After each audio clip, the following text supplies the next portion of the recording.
तो जैसा कि हम बात कर रहे थे राहु की महादशा की, राहु आपकी कुंडली में जब विभिन्न भाव में स्थित हो और राहु की जब दशा आ रही हो तो क्या क्या रिजल्ट मिल सकते हैं। इस वीडियो में हम कन्या लगन के लिए बात कर रहे हैं तीसरे भाव की। अगर तीसरे भाव में आपका राहु स्थित है और अगर आपको राहु की महादशा आ जाती है तो ये महादशा में आपको क्या क्या परिणाम देखने को मिल सकते हैं। देखिए, कन्या लगन में आपका अगर राहु तीसरे भाव में स्थित है तो ये वृश्चिक राशि में राहु यहाँ स्थित होगा और ऐसी राहु की दशा जातक को बहुत ज़्यादा करेजियस बनाएगी, बहुत ज़्यादा साहसी रिस्क लेने वाला जातक बनाएगी। ऐसा जातक कभी भी अपना साहस नहीं खोएगा, वो धैर्यवान नहीं होगा, काफ़ी तेज़ी से काम करने वाला होगा, बहुत मेहनती भी होगा। बट जातक को बहुत ज़्यादा रेस्टलेस ये राहु बनाता है। इस वजह से बार बार आपको थकान होना, बार बार आपको बहुत ही ज़्यादा एक्टिव रहने की स्थिति, ऐसी स्थितियों का सामना करना पड़ेगा। राहु तीसरे भाव में है तो आपके रिलेटिव्स, आपके भाई बहन, आपके जो भी नज़दीकी रिश्तेदार हैं उनसे आपकी थोड़ी कम ही बनेगी। और इवन अगर मंगल अच्छी स्थिति में नहीं है तो आपका उनके साथ कोई ना कोई विवाद या कोई ना कोई अनबन रह सकती है। राहु तीसरे भाव में है तो ऐसा जातक कोई अच्छा बिजनेसमैन हो सकता है। जातक के जीवन में बार बार ट्रेवल होता रहेगा, छोटी दूरी की और लंबी दूरी की यात्राएं काफ़ी होती रहेंगी। जातक बार बार प्लानिंग्स करता रहेगा।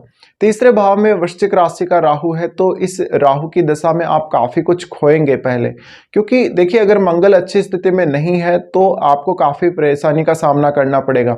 और आपका अगर शनि भी अच्छी स्थिति में नहीं है तो आपको राहु अच्छे रिजल्ट नहीं देगा। भले ही राहु तीसरे भाव में है लेकिन वृश्चिक राशि का राहु है तो आप समझ सकते हैं उतना अच्छा राहु हम नहीं मान सकते वृश्चिक राशि का।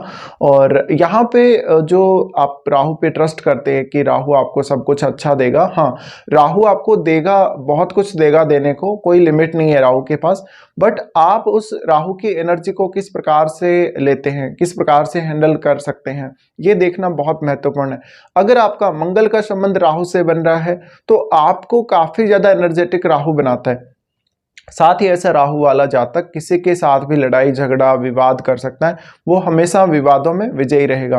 तीसरे भाव की राहु की दशा में आपके सामने आपके जो शत्रु हैं कभी भी नहीं आ पाएंगे, शत्रु आपका इवन सामना भी नहीं कर पाएंगे। साथ ही जातक को कैरियर में ये राहु बहुत अच्छा रहता है। इसके अलावा अक्सर आपको विदेश यात्रा या विदेश में सेटलमेंट दे सकते हैं। इस प्रकार का राहु है तो आप बार बार मानसिक रूप से चिंता परेशानी का शिकार होंगे। जातक डोमेस्टिक लाइफ से खुश नहीं रहता, उसको घर परिवार के साथ कोई ना कोई अनबन लगी रहती है, कोई ना कोई ओपिनियन डिफरेंस लगा ही रहता है। तो ऐसा जातक अपनी फैमिली को, अपने घर वालों को और अपने जीवन साथी को भी काफी डोमिनेट करने वाला होता है। फिर ये वृश्चिक राशि का राहु होने की वजह से यहाँ एक बहुत ही सडन ट्रांसफॉर्मेशन आपकी लाइफ को राहु देते हैं। अब वो ट्रांसफॉर्मेशन आपके लिए काफ़ी पॉजिटिव भी साबित हो सकती है या फिर काफ़ी नेगेटिव भी साबित हो सकती है। राहु तीसरे भाव में है तो समझ लीजिए कि आपके जीवन में कुछ ऐसी घटनाएं, ऐसे पल आ सकते हैं जिनके बारे में आपने कभी नहीं सोचा, जिनके बारे में आपने कभी कोई प्लान नहीं किया, बट वो पल फिर भी आपकी लाइफ में आए और आप वास्तव में उनके लिए कोई प्लान कभी कर ही नहीं सकते। तो एकदम अनइवन जो प्लानिंग्स है, अनइवन जो हमारे जीवन में घटनाएं हैं, ऐसा राहु देता है। अब राहु यहां से देखते हैं सबसे पहले सप्तम भाव को। सप्तम भाव को जहां पर मीन राशि है, मीन राशि यानी सप्तम भाव को राहु देखेंगे तो ये जीवन साथी के साथ काफी विवाद करवाता है। जीवन साथी के अलावा भी किसी से कोई रिलेशन हो सकता है या किसी की तरफ अट्रैक्शन देता है, कभी भी आपको रिलेशनशिप में संतुष्ट नहीं रखेगा। ऐसा राहु बार बार जीवन साथी के साथ मतभेद और विवाद करवाएगा जिससे आपका डोमेस्टिक लाइफ उतना अच्छा नहीं रहेगा। साथ ही जातक को बहुत पेशेंस कम देता है, इस वजह से बहुत दिक्कत आती है आप लोगों को, दूसरे लोगों के साथ इंटरेक्शन में काफ़ी दिक्कत आती है।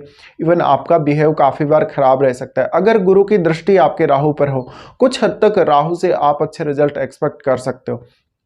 फिर राहु सप्तम भाव को देख रहे हैं तो बिजनेस में कोई ऐसी पार्टनरशिप करवा सकते हैं जहां पे आपको नुकसान हो जाएगा आगे चलकर। जहां पे शुरुआत में पार्टनरशिप करते समय आपको काफ़ी अच्छा लग रहा है लेकिन बाद में आपको नुकसान झेलना पड़ेगा। और आपका वो नुकसान कब हो जाएगा, कब आपका वो इवेंट आएगा, बहुत कुछ अनसर्टेनिटी ऐसे राहु में देखने को मिलती है। राहु सप्तम भाव को देख रहे हैं तो आपका लोगों के साथ जो कनेक्शन है वो प्रभावित होता है। आपकी एक इमेज जो लोगों की आंखों में, लोगों के दिमाग में क्रिएट होती है वो काफ़ी प्रभावित होती है। ऐसा जातक काफ़ी मैनिपुलेटिव हो सकता है, काफ़ी झूठ बोल सकता है, सेल्फिश हो सकता है या वो कुछ ऐसी घटनाओं का, ऐसे कार्यों का सहारा लेता है जो इलीगल है। राहु सप्तम भाव को देख रहे हैं तो जीवन साथी के साथ काफ़ी बार टूर करने का मौका मिलता है। ऐसे में आप किसी के साथ पार्टनरशिप ना करें और जीवन साथी के साथ भी कोई पार्टनरशिप ना करें तो बेहतर रहेगा। राहु का जो सप्तम भाव पर दृष्टि है उसकी वजह से बार बार आपको 7th हाउस से संबंधित कोई ना कोई काम का रुकना या बार बार आपको इस हाउस की वजह से मानसिक रूप से परेशानी का सामना करना ही पड़ेगा। फिर राहु देखते हैं यहाँ से नवम भाव को। नवम भाव में यहाँ शुक्र की राशि है। शुक्र की राशि होने से यहाँ कुछ हद तक चांसेस है कि राहु आपको अच्छे रिजल्ट देगा। अगर मान लीजिए आप हायर एजुकेशन के लिए जा रहे हैं, आप कोई क्रिएटिव वर्क के लिए जा रहे हैं, तब आपको राहु की दशा चल रही हो तो ऐसा राहु अच्छा रिजल्ट देता है। बार बार आपको दूसरे लोगों से, विदेशी लोगों से फायदा देगा, दूसरे कल्चर के लोगों से या दूसरे स्टेट के लोगों से आपके संबंध बार बार राहु बनाएगा, कॉन्टेक्ट्स बनाएगा। ऐसा राहु आपको बहुत लग्जरियस लाइफ जीने की इच्छा भी देता है। फिर उसके बाद 11वें भाव को राहु यहाँ से देखते हैं। 11वें भाव को राहु द्वारा देखा जाना, यहाँ काफ़ी ज़्यादा अनसर्टेनिटी राहु डेवलप करता है। हालांकि आपको एक अच्छा नेटवर्क देता है और आपकी पॉपुलैरिटी भी काफ़ी अच्छी रहती है, बट आप एक क्रूर व्यक्ति के रूप में, एक हिंसक व्यक्ति के रूप में पहचाने जा सकते हो। अगर मंगल आपके चार्ट में खराब है तो आप में हिंसक प्रवृत्ति थोड़ी बढ़ भी सकती है।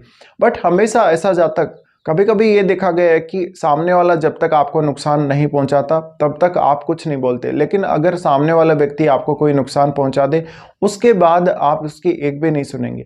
तो राहु 11th हाउस को देख रहा है, धन लाभ अवश्य करवाएगा। धन के लिए हमेशा आपको बहुत ज़्यादा ऑब्सेशन देगा, ज़्यादा से ज़्यादा अपनी पहचान बनाने, अपनी पॉपुलैरिटी के लिए आपको राहु ऑब्सेस्ड रखेगा।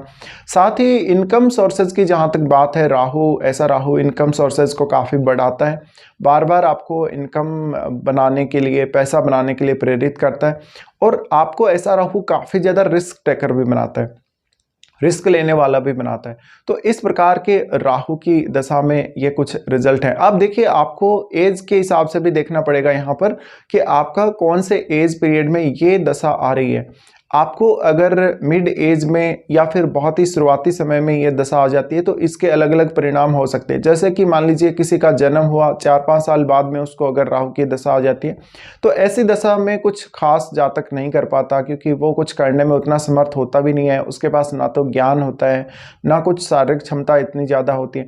बट अगर मिड एज या लेटर एज में ऐसी दशा आती है तो ज़्यादा अच्छा रहता है।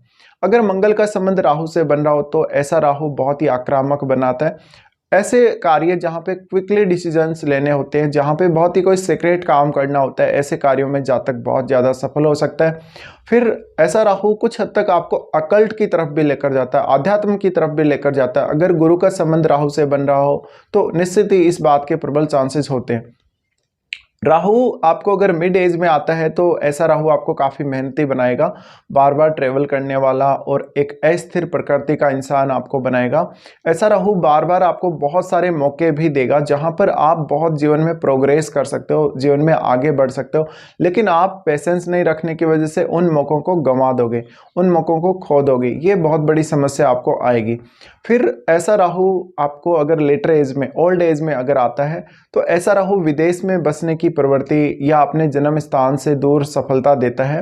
साथ ही ऐसा राहु स्वास्थ्य को लेकर उतार चढ़ाव काफ़ी ज़्यादा देगा, आपको मन में काफ़ी भ्रम भी देगा और गुस्सा भी देगा।